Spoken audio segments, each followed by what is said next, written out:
I wanted to quick connect with all of you to let you know about our academic days that we're going to be doing once a week in our class. We are going to be hitting on some different exercise theories. We're going to work on talking about and learning about different ways that we can work out, and we're going to talk about some concepts behind exercise physiology. So we're talking about physiology. We're talking about what your body's actually doing and how it's responding to the exercise that you're doing.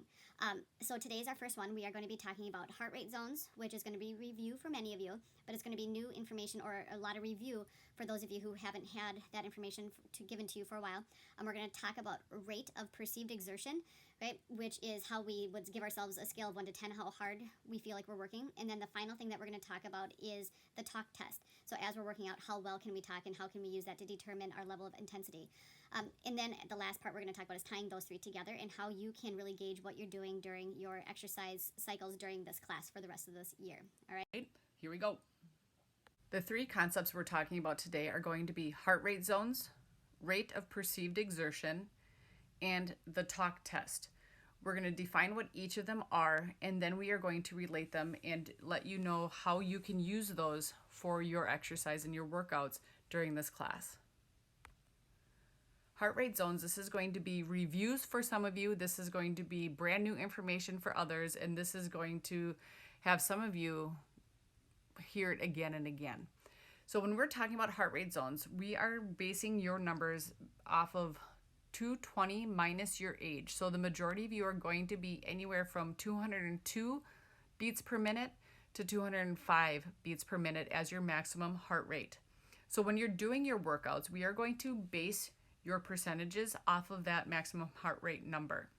So it's always a good idea to keep your heart rate within a certain zone of numbers so you can easily control the intensity level of your workout. So whether you're lifting or doing a resistance workout, or whether you're doing a cardio workout, which we will have once a week, it's going to be a great measure and help you stay on track.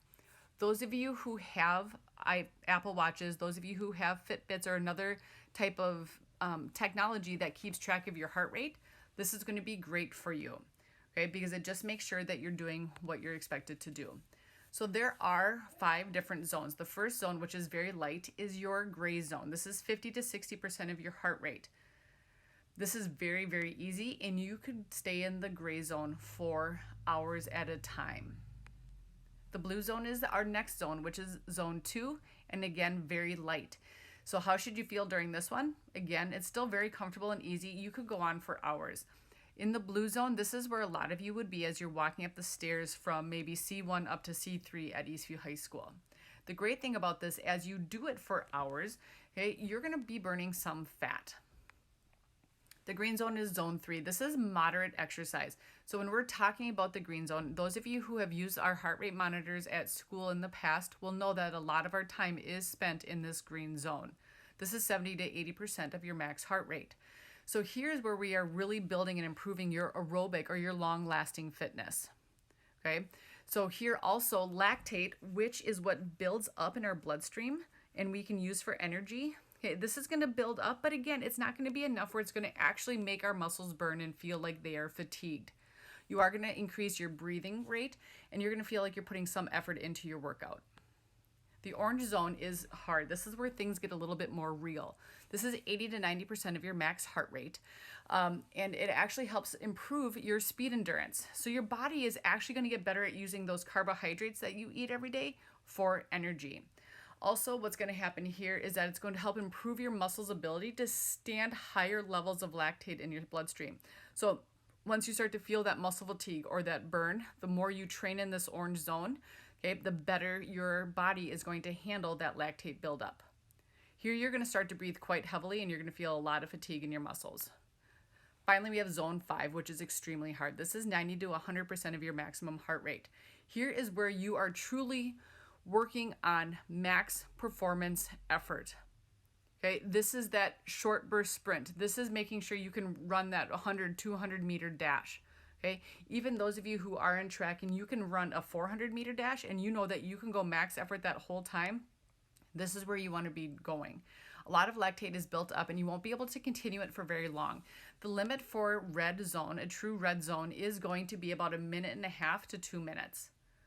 This is going to feel exhausting for many of you, and you're going to feel that burn in your muscles for sure. The next thing we're going to discuss is rate of perceived exertion, or RPE. This is a scale that runs from 1 or 0 to 10. Now, the thing with RPE is this is another individual rating. So it can be you and how difficult or easy you find an activity to be. Here's the scale on the right. So the RPE scale ranges from 0 up to 10. Now you notice how it's correlating with our heart rate zone colors. 0, 1, and 2 is going to feel like gray zone. Again, you can continue it for hours. It's very light. Okay, that 3 and 4 is our blue zone. This is moderate. This is where you're walking up the stairs. And again, you can do that for quite a long time. Okay, but again, it's just a little bit more challenging than our gray zone. 5 and 6 is a little bit heavier workout. So this is where we're talking about our green zone. This should be a little bit more challenging. You're going to break a sweat. Okay, you're going to be able to, speak just a little bit. Okay, because it's going to get a little bit more challenging. Finally, we get to 7 and 8, which is our orange zone, which gets to be a lot heavier. Again, this is where I said in our heart rate zones, this is where things get real. You're going to start to feel that burn. You're going to start to feel the lungs working a lot harder. And then finally, we have 9 and 10, which is very, very heavy. This is our short burst stuff. This is our max effort level. So when we're talking about a 0, we're talking about sitting in a chair. When we're talking about a 10, we're talking about how you would feel at the end of a very, very challenging activity. Finally, we have the talk test. The talk test is a super easy way to check your exercise intensity. This is one that we are actually using at home as we are doing some training with our 4 kids who are all in athletics. So the talk test provides a very useful tool for getting to the right exercise intensity and also monitoring your exercise intensity. The example I have for this is one of my daughters was doing a sprint workout on a treadmill. Now, she wanted to start her next sprint soon after her previous one, but she could barely catch her breath. She said her legs were burning and she could not have started again and been successful to sprint for another 30 seconds. So I asked her if she could answer a couple questions, and I asked her to recite the Pledge of Allegiance. She got about 2 words in and had to take a huge gasping breath in order to finish what she was saying. I told her she wasn't ready and she had to wait until she could speak a full sentence before she was allowed to sprint again. So when you cannot simply answer yep to a question, that means that you're working at too high of an intensity and actually higher than 100% of your maximum heart rate. So how do we use the talk test? Very simple. In the gray zone, okay, you're going to be able to just talk. Fluid sentences are going to come out of your mouth. You can have a full conversation. Then you get into the blue zone where maybe you can speak a sentence at a time and probably 2.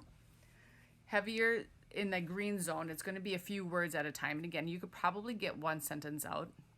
The orange zone is going to be a word or 2. And then finally in that red zone, this is going to be really hard to speak and you're probably going to get out 1 word. This is how we're going to tie all the heart rate zones, the rate of perceived exertion, and our talk test together. So moving from left to right, you're going to be able to see the color of your zone. You're going to see the percentage of your maximum heart rate, your rate of perceived exertion, and finally our talk test. So as you're navigating through the different workouts that we have in this class for the remainder of the quarter, you are going to be asked to refer back to this slide.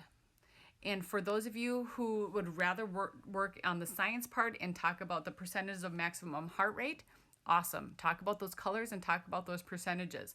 Those of you who it's a lot simpler for you to understand the talk test, which is the one I prefer to use the one on the right.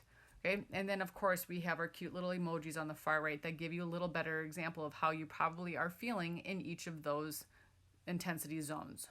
If you have any questions, please message me in Schoology or shoot me an email to my District 196 email account. And I do hope to see you all before the end of the quarter, but we shall see. Go get them.